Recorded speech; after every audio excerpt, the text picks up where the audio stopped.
In this video, I want to go over the solution to the forecasting problem. But before I do that, let me give you an insight into utilizing QM.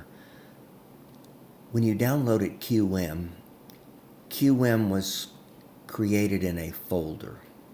Now, in order to get into QM in Excel, because keep in mind, QM is an add-in to Excel.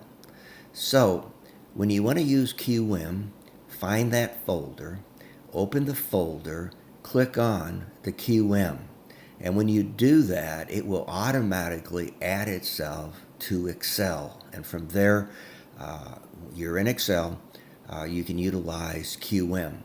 So the solution here for the forecasting, from the standpoint you were given 1 period, 3 period, exponential, and regression trend.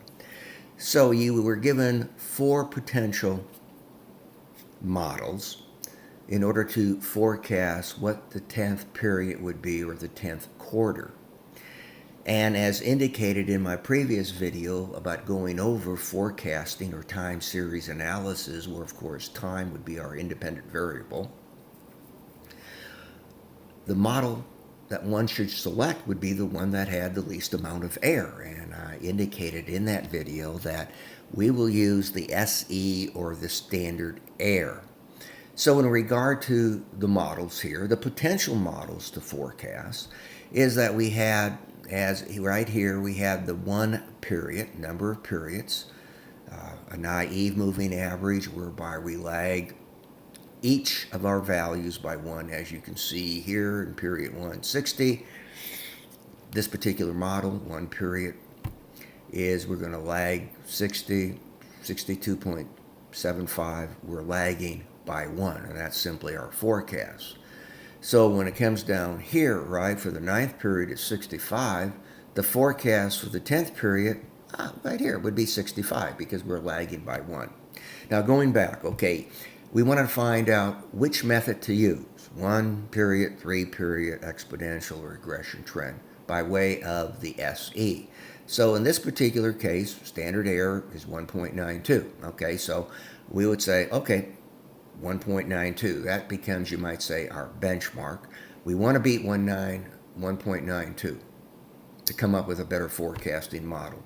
So if we go to the 3 period,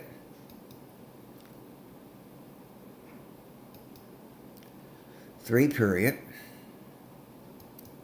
let me zoom out.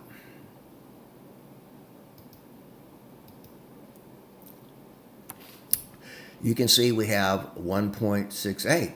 Okay, in other words, when we utilize the 3 period moving average, we have less amount of error. And keep in mind what we're talking about here, about less amount of error. Error between the actual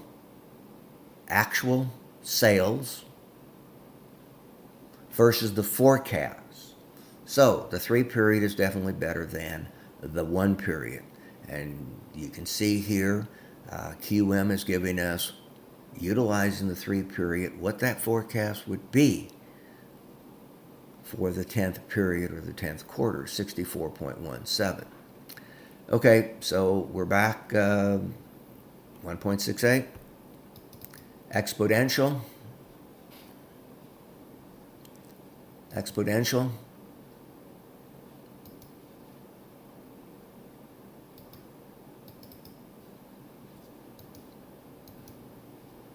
We'll zoom out again.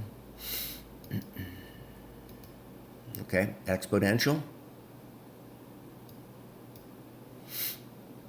1.698. Well, okay, again, we're looking for the standard error. Least amount of error between the actual demand, actual sales, and the forecast. So let's go on and look at the regression trend.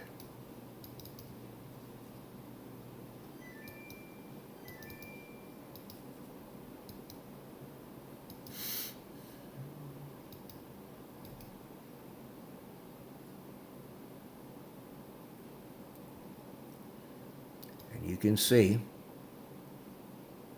standard error 1.04. So, the winner is our regression trend because it has the least amount of error between the actual and the forecast. Actual and the forecast. So, from the standpoint of the solution, one would identify, one would articulate the trend, regression trend, is the best forecasting model to use in our time series analysis because it has the least amount of error, 1.04. Therefore, we're going to use this model to forecast for the 10th period of the 10th quarter, and one would articulate that the forecast is 65.13. And you can see here with the regression trend, it gives us the intercept, it gives us the slope, it gives us the coefficient of correlation, it gives us that all-important coefficient of determination. Not quite as robust if we were just using regular Excel. However, saying all that, it's still a very, very important tool, i.e. in under QM, and as indicated, regression trend would be the model to use to forecast in under time series analysis.